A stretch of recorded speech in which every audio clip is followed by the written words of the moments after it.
New Zealand has abandoned plans to physically host APEC in 2021, opting to go virtual in the face of the global pandemic. The prestigious summit faced its first hurdle last year after the Sky City Convention Centre fire meant the venue may not be ready in time. Now the government has confirmed the Asia-Pacific Economic Cooperation Summit will be hosted virtually due to global disruption caused by COVID-19.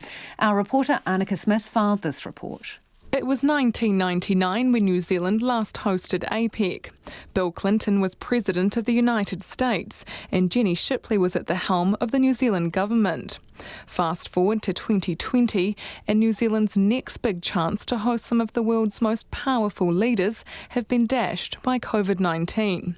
The government has today announced it will still host APEC, but the global pandemic means it will be virtual. Auckland Mayor Phil Goff says the news is disappointing, but not entirely unexpected. The truth is we didn't know for sure whether COVID-19 would have been defeated right around the Asia-Pacific region. And with over 10,000 people expected for Leaders' Week from 21 different countries and economies, it would have just been impossible to quarantine people for 14 days.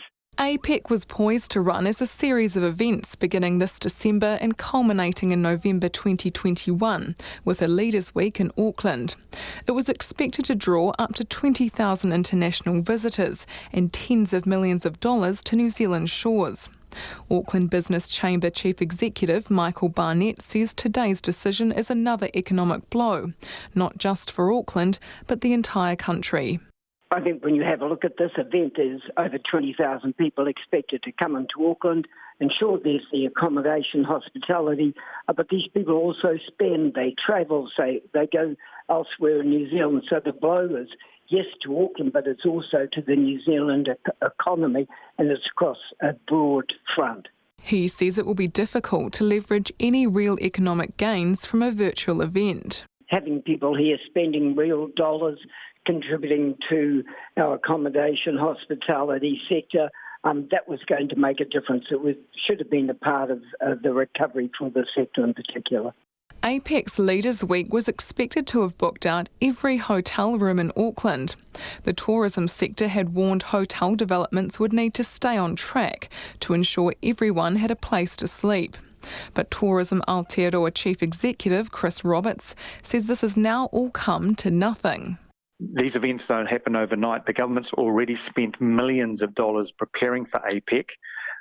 There's been discussions going on for a couple of years now with hotels about ensuring that we have the rooms available for everyone coming into the country for the event. And now that work has all come to naught. The government has cited the global disruption caused by COVID-19 as the major factor in its decision.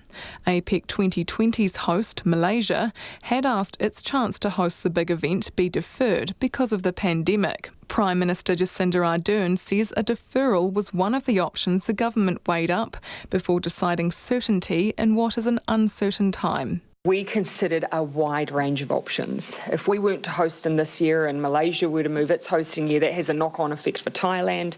That moves then countries into election years, which obviously is avoided.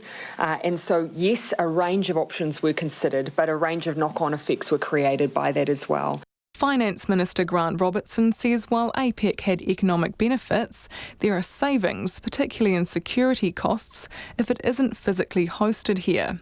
I think the thing with APEC is that quite clearly it had a very long lead time in terms of the security requirements for world leaders, and so a decision had to be made now.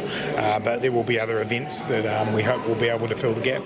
The last face-to-face APEC summit was held in Papua New Guinea in 2018. The Chilean government was forced to cancel last year's Leaders' Summit amid weeks of violent protests. For Checkpoint, this is Annika Smith.